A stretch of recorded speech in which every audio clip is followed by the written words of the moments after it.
Right guys, it's going to be a solo flawless pit of Heresy while using collection tab weapons. For those that just want to see the run, then skip to the time on the screen. For the rest of you, I can explain the reason behind this run, the build and all of that. So I do a full commentary run on it, on the dungeon as well. But before all that, I'll break it down, which will be like 5 minutes at least, because it takes a lot of time to explain it all. This is basically to people who are struggling still with this solo flawless.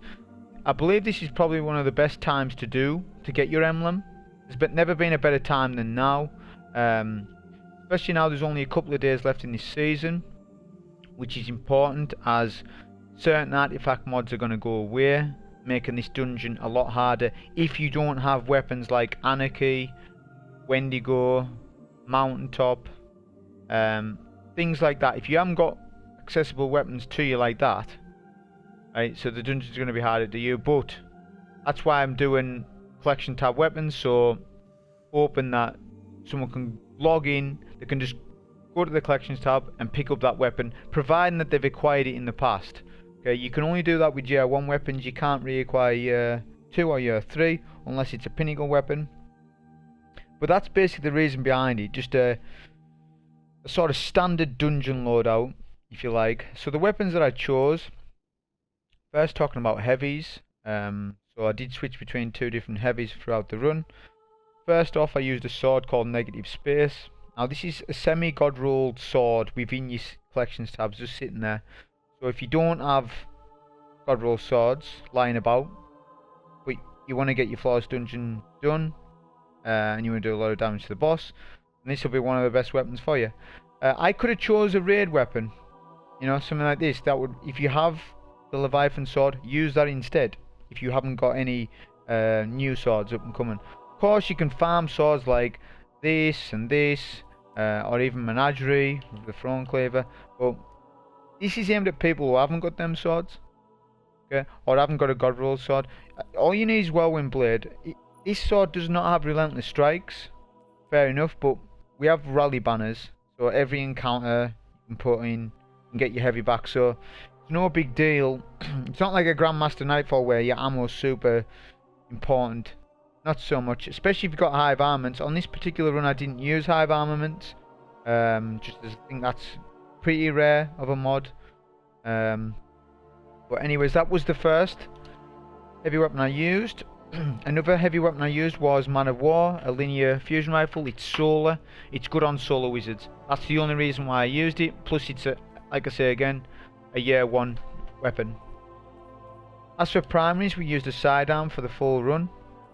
So we used Drang. Drang has been brought forward into Menagerie, so if you want to get a good one, just farm Menagerie. It's super easy to do, especially on the normal edition. But if you can't be bothered to farm one out and you want to do this sort of loadout that I chose, then just pick it up, as providing you've had it in the past. You can just pick it up, there you go, rampage on it. It's not a god roll or anything, but it does the job.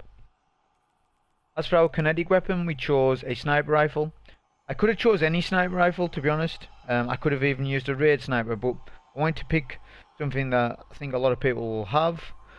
So I ended up picking the Fridged Jackal just because it's a nice sniper to use. Year 1 version, so I just ended up using that. But any sniper could have worked, to be fair. As for the main reason why you're wanting to do the solo floss right now is because of an artifact mod called Passive Guard. This makes you insanely tanky. When this artifact mod goes, which I believe will after this season ends, that's why it's kind of important for people who are like being farming for this solo flawless and still haven't got it. This is your best time to do it right now with an artifact mod like this. Not only that, swords are super strong. Right now, strongest they've ever been. There's a lot of bugs within the dungeon, like orb dupe and stuff like that. So if that ever gets fixed, which it will do at some point down the line, it's going to make the dungeon a lot harder for people. Not to say it's really hard, but for people who are struggling now, they're going to struggle even more later on down the line. If they don't, you know, do while we've got what we've got now. So as for our armor, I did have Season of Dawn mods on, but I had taken charge on, so that's based on masterwork weapons, making orbs and stuff. So I never utilised those mods, so disregard that. You don't need Season of Dawn mods on, it's just I had it on my armour at the time. I was doing something else while doing this run. But the perks to take note that will help you out in your run. First of all, for the boss fight, you want a couple of boss resist mods on. You combine that with Hive Barrier, which does stack. So the Hive Barrier will stack with the boss resist, and the boss resist will stack with passive guard. So it all adds up. Okay? If you don't have Hive Barrier, this run's going to be a lot harder for you. It's still doable without Hive Barrier. I know people have done it without Hive Barrier. You could do this sort of strat that I done without Hive Barrier, but you just have to play less aggressive and more safe.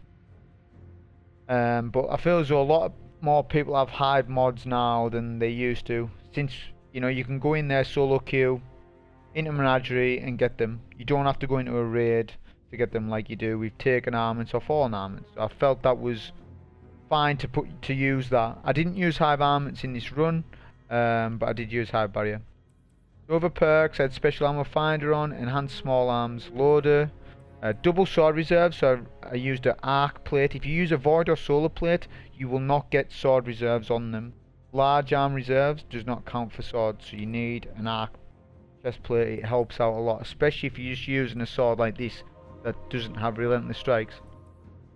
On our boots we had Concussive Dampener as well, which also helps with the boss resist and everything else. We had Enhanced Sword Scavenger on with Special Ammo Scavenger. And lastly, of course, Passive Guard, which I was going on about. So that's the build and everything. Okay, so on with the run. With this, with the commentary on this particular run, I won't be going into the basics of the actual dungeon. You see a lot of guides where people are telling people how to get the solo flawless, but they're basically just explaining to them the basics. Majority of players who are going for a solo on this anyways knows all the mechanics. So this video is aimed at people who already know all that. They've tried solos on it. They still haven't had the solo flawless. They've maybe had a solo on it but not the flawless. It's a video aimed at those. It's a video aimed at, sort of additional tips. It's not about telling you about how we kill wizards in a dungeon, because majority of players know that, and that, how the sword works and whatnot. So it's more about how best to do each encounter within the dungeon, not to tell you the basics of the dungeon. So of course we're using a sword on the starting encounter, which is handy. If you want to get swords and stuff, you can kill the knights to get another relic pretty quick. So a sword's really good on this starting encounter, and plus solo weapons are emphasised a lot since you've got solar shield to deal with. First off, I'm looking for the knight to kill. I'm forgetting about these ads completely. Just want to go in and get the sword. We've got a knight to kill, so we'll snipe him. What you'll find as well, if you take a long time or longish time in this room, you'll get cursed that come behind you. Of course, you want to check out your symbols first. Again, I'm not going to tell you where every symbol is and where they're located, but the way I work with symbols, the way I do it, might not be the right way for everybody, but the way I do it is I always work the furthest away. So the furthest away symbol I get is the one I go to first, and I work my way from that. And I go to the next one and the next one. So for example, if I got ice cream cone, that would be the very last one I go to, because it's on the other side of the map. So straight away we went in with a super with the sword and 2 light swings, which is important to know how much to kill the knights, because once you kill that knight, the door will open, which the quicker you are with killing your knight and then getting through the door quicker, the better, because for certain encounters like the Shrieker segment, that one can be a little awkward if you let the ogres run out. The quicker you do it, the easier it is with that one. So you never really know what you're getting. With Shriekers, I guess you do. They do make a noise if you're near the door, so you kind of know what rotation you're on. This particular one we're on is wizards, which you kind of have to drop the sword for to deal with the solar shields. Just make sure you kill the wizards pretty quick.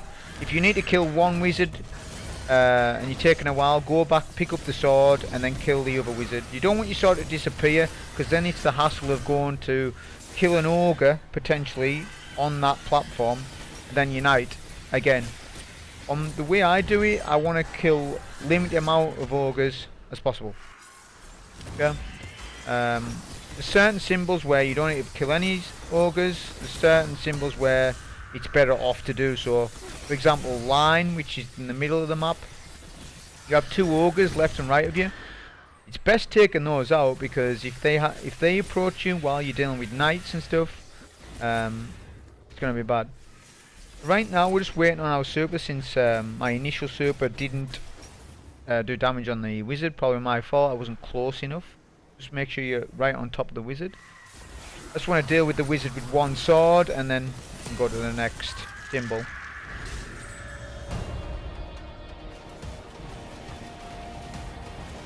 Same again, we're going to skip these ads. We're not wanting to kill many ads at all, especially if you've got high barrier. There's no need to, it's just easy to run past. If you haven't got high barrier, you can run minor resist, 5 of them. Obviously I didn't, because I had my boss build on, but I didn't need to rock minor specs with high barrier, with passive guard. It would just be overkill. As this particular ogre I wanted to kill, as I wanted to get a fresh sword for this. Since we had wizard, the Shrieker does not take a lot of sword ammo, and neither does the knight. So I do believe I end up killing both of them with one sword, which just speeds it up, means I don't have to hassle myself by killing another ogre unnecessarily, and just makes it quicker. Right now we're just waiting on our super to do our super and 2 light swings on the knight, as I want to conserve as much ammo, sword ammo, to deal with the next 2 bombs.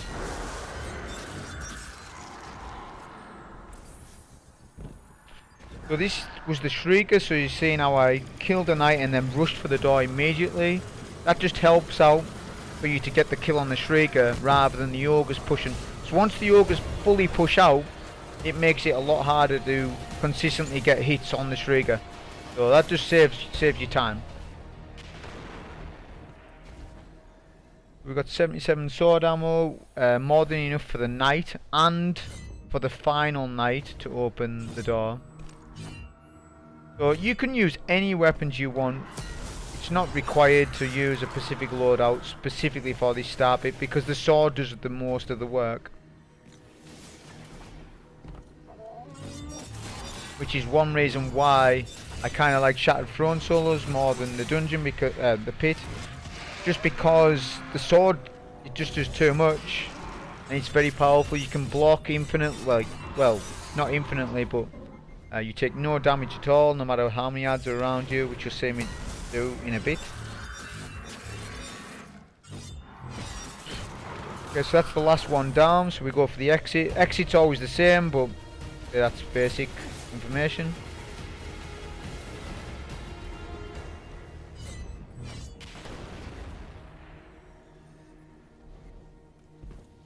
So I like to come over these rocks, specifically if I did get on that sim, which I did, just so I can see where the knight is, since the knight's the only target we be killed. As soon as I do that, just block infinitely and wait for the door to open. It can take a while, even though you've killed the knight already. The adds to despawn. Okay, so that's the starting encounter. Okay, so now we'll be up and coming to the ogre maze, which can be awkward for some people. Doesn't really matter what class you do it on. Like, I am advising to do this on Titan, as I do believe right now it's the easiest solo, mainly because of the amount of boss damage you can do with a Titan, more than a Warlock and a Hunter, unless you're doing 1-2 punch with a Hunter, but that's a risky strategy for the boss, and that's not something I'm going to advise somebody to do a solo flawless on their first time. So what I believe is one of the safest routes is the route I'm going to take now. So We're going through that hole. We'll take out the first knight, which is in this room.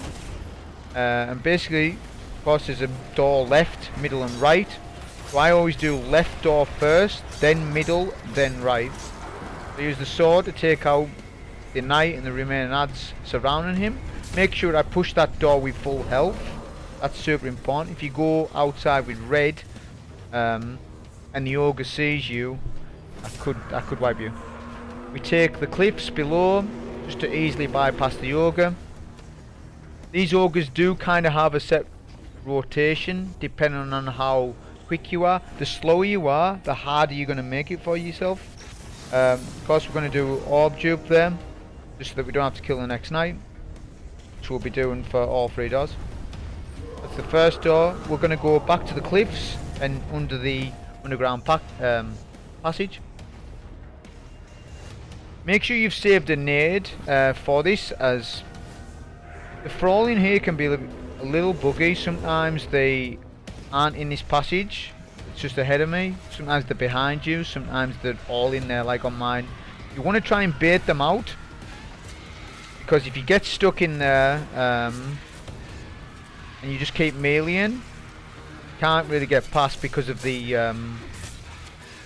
aim assist with the melee, and you just keep meleeing into the thrall and then they end up killing you pretty quick, even if you've got high barrier on. This is our middle door now, so we'll take that. Sometimes an ogre will be at that door, but the quicker you are, the more likely you won't be, which I didn't see him at all.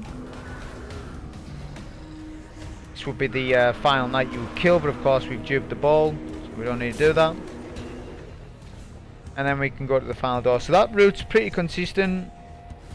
It works for me 9 times out of 10. There's only some occasions where it won't. If that's the case, I'll just pop a bubble. So I have a bubble there as a backup. That's why I never use my super initially. So now we're on to totems. Same thing here. We're going to do some ball dupes. We'll switch our heavy weapon to Man of War, since the sword's doesn't help out too much on this bit.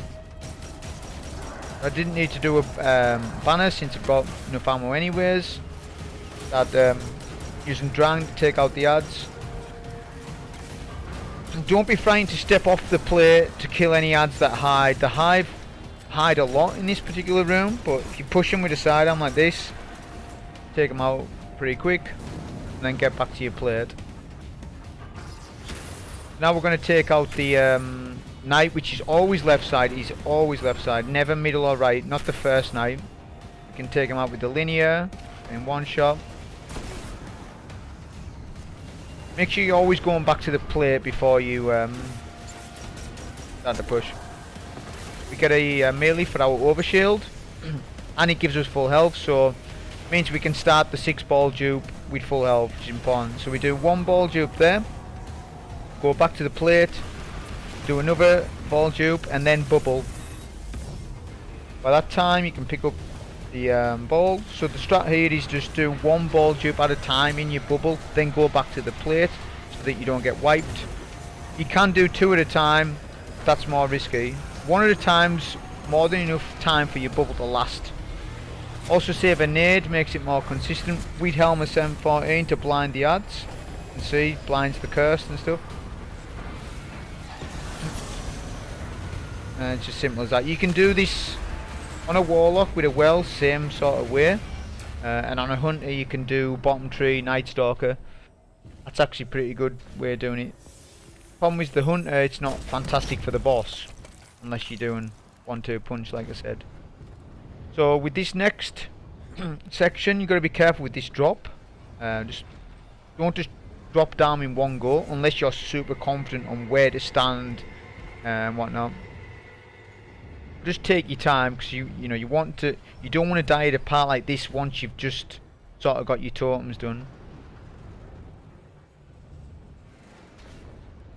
Of course, if you know everything about this next section where you have to kill all the wizards, if you know all the symbols, I don't. I just run around till I say red. I take the same route every time, which again is pretty consistent. I just go right side, and then I work my way around to middle. I seem to just go the same way every time and works out. But if you know the symbols off by heart and everything about this room, then by all means read the symbols and then go to where they are. So if you have a Shrieker there, you're going to have a wizard at this sort of section where I am now. There is cover, there's a rock down below, but it can be dicey if you're using, if you haven't got much ammo. I didn't have a lot of ammo on my heavy.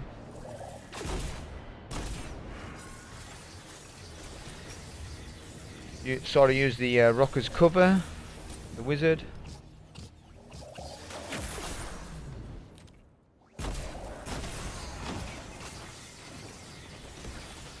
Of course, when you kill the wizard, all the adds will despawn as so. You can't kill them and they will give you ammo drops, but just got a sidearm on. Like I said, I have no idea what the symbols are, so I'm just going to take my usual route. So I've went right, and I'm going to just loop round, and this will take me to middle. If I see acolytes, then I know that's your cue to know that there's a wizard there.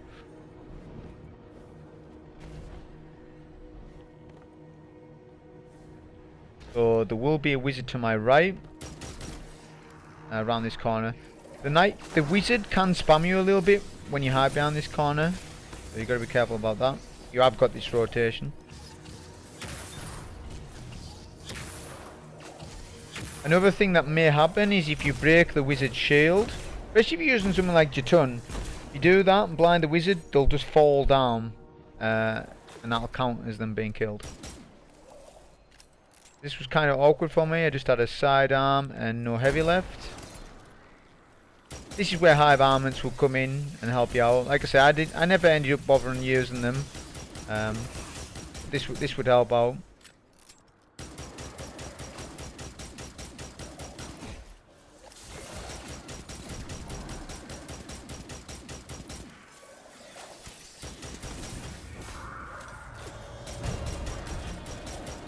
Once we're done with that, I usually take the same route every time from here. I loop round to right side.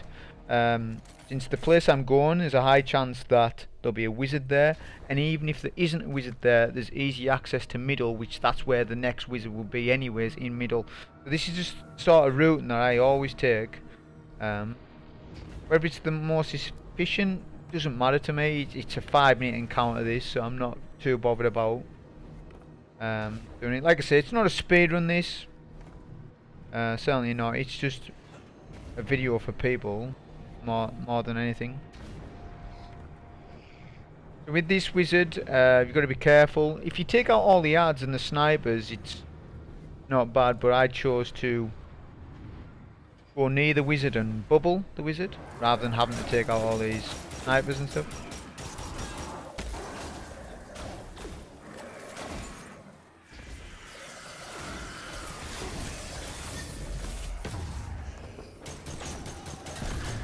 This would have been handy if I had a sword on, but also was using a man of war. It is good when you get critical hits with it. It's just awkward if the wizard's right on top of you.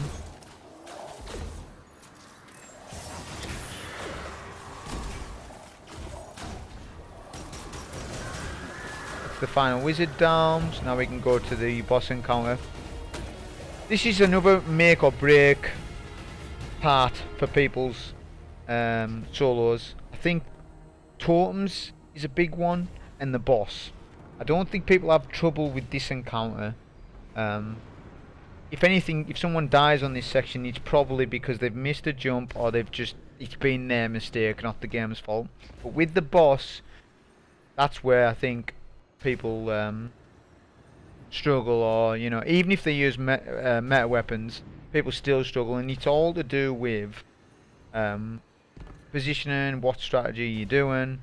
That's why we're going to end up using a sword on the boss, as it's the best weapon. It's the best heavy weapon to use on this boss.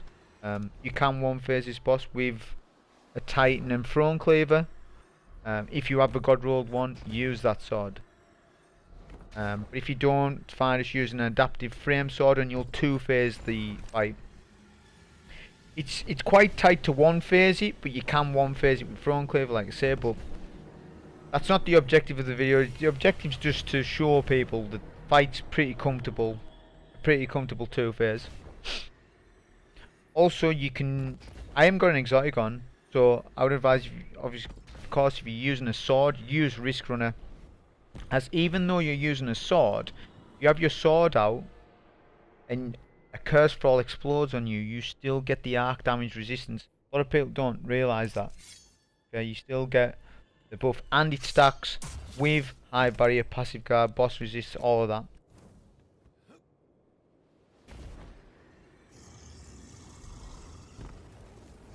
Okay, so we'll switch to our loadout and then we'll begin. So if you're not playing with a high barrier, then you can't play as aggressive as this, or unless you're extremely well skilled at the dungeon. But my objective right now is to take out as many acolytes in the Thrall, the initial acolytes that spawn, which they're just annoying because you want those down because they can shoot you from a distance, whereas the Thrall of course can't. Because once you kill the acolytes, on the 2nd phase or the 3rd phase, if you go that far, you're not going to get any more acolytes in middle. You will still get them on the Shrieker side, the wizard and the knight side, but not in middle. So before I start swording anything, I like to clear it a little bit out in middle. Okay, so there's many different ways that you could do this. You can use the 2 sword strike, you can use as many swords as you like, or you can just use 1 sword. I just use 1 sword, and the way I do it is I go to Shrieker side, since that's the easiest and it takes the least amount of ammo. Just go right up to him and block. That's literally it. By that time I nearly have a super to use on the knight, so that's where I go next. I do take the adds out around the knight as well, just for super energy.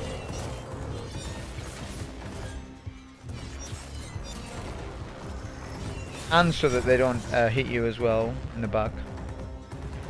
What you'll have noticed as well is that I didn't take adds out on the Shrieker side, and I never do.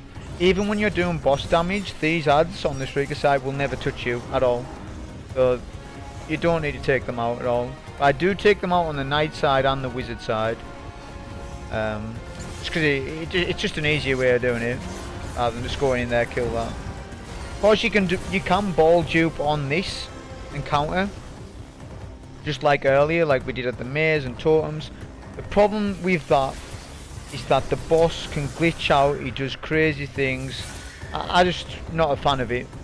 I don't mind ball duping at totems, because I'm not a massive fan of that encounter, but for the boss, there's really no need to do ball dupes. Boss.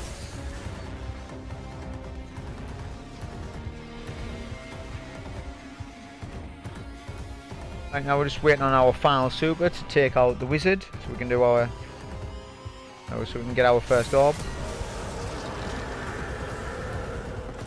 Of course, we haven't used any sword ammo. That's important.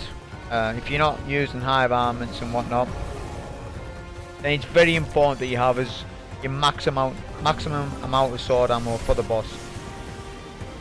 Since with this sword, you're not going to be one phasing it, you're going to want ammo for the 2nd phase as well. Okay, so for each dunk you will get a spawn of Thrall. I just do my 2 dunks, and then at that point I clear out all the middle. You could skip this bit and just dunk your 3rd orb and then start doing boss damage. However, you're going to have a lot of Thrall on you while you're doing boss damage, and with the aim assist of the sword, you might start swinging on the Thrall, losing damage out, whereas you could have been hitting the boss instead. So just little things like that. I just like to clear out the full room rather than leaving a load of adds up, apart from on the Shrieker side, of course.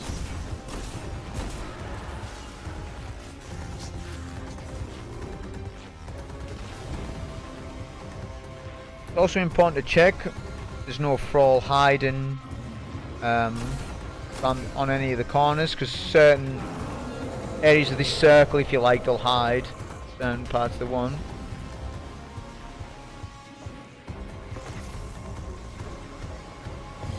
So now we've got our final orb. The boss is at the orb spawn point. You which all you need to do is just go to the opposite side of the map to drag the boss there. Ideally what you want to do is get an orb from the opposite side so he doesn't do that. So we get our orb done, so you do a grenade first, then bubble, and then start sword. The reason why you do a grenade first is that when you've done a bubble you get your grenade back, but your grenade will help out later for when the curse spawn in. You're just doing light swings. You do heavy attacks when he heavy attacks you, since if you do a heavy attack at the wrong time he will knock you back, and if he knocks you back, you've just lost a lot of damage. Since we're two-phase in this fight, it doesn't have to be perfect, so you want to take out the cursed. Plus we've got the same 14 on to blind the cursed, and we can do our last bit of damage. We'll have weapons of light as well, and we're done exactly half or just below. We're full heavy. We had bricks on the floor, which is handy, and we can work on the next phase. So since I sort of came over here anyways, I'm just clearing out all the knights just so it speeds it up. When I get the sword I can just focus on the knight, and simple as that. You can also snipe over from knight side to the wizard side from here if you want to, so you don't have to.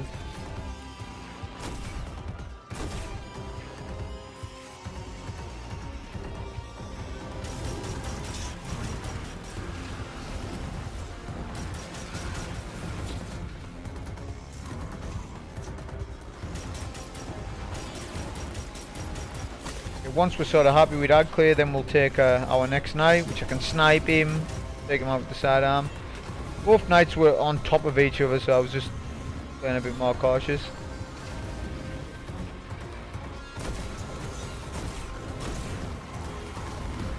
Again, it's important to conserve sword ammo. As you've seen, I done just about 50%, and that took most of my ammo, so I need to make sure I've got full ammo for the second phase as well.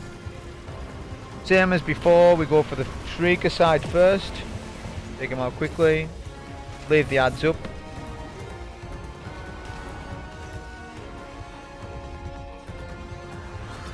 And we can just, since we took the adds out earlier, we can just focus the knight, just take him out quickly.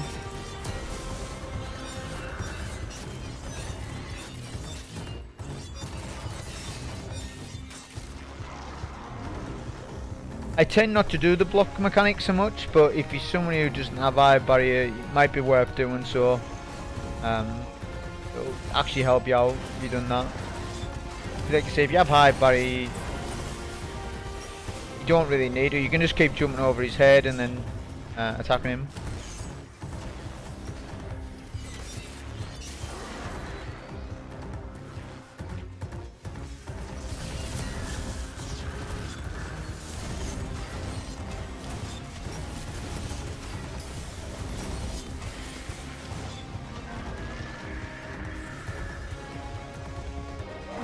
So that's the final wizard down, so now we just have to dunk our 3 orbs. It's the same as before.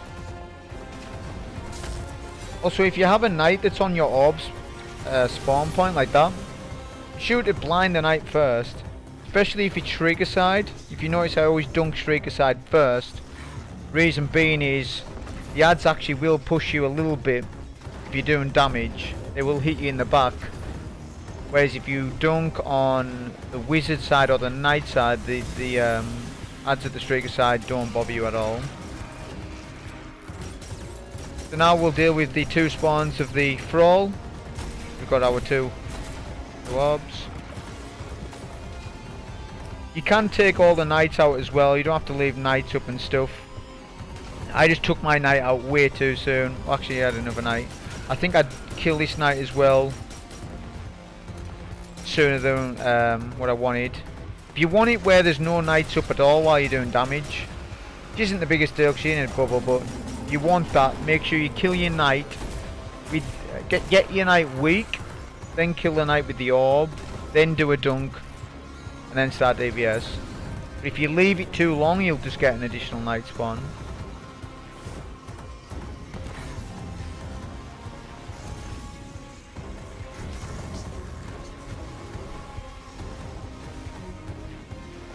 Same again, we're just trying to drag the boss. It's important that you don't have the boss too close, If he does stomp you while you dunk, you pretty much lost a lot of damage, and you may not two-phase because of it, depending on how bad he stomps you.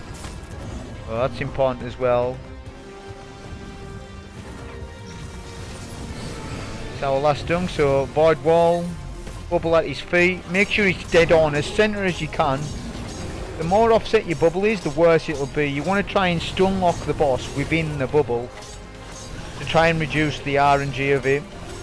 Because there is RNG to him, he will move about and stuff, but... Okay, so we've done our void wall on him. I knew damage was good, so I just wanted to take out a couple of cursed. Since I've got no risk run on, 2 or 3 of them do explode on me, that would kill me, but... Anyway, I had plenty of time for damage. That's basically a solo flawless on that.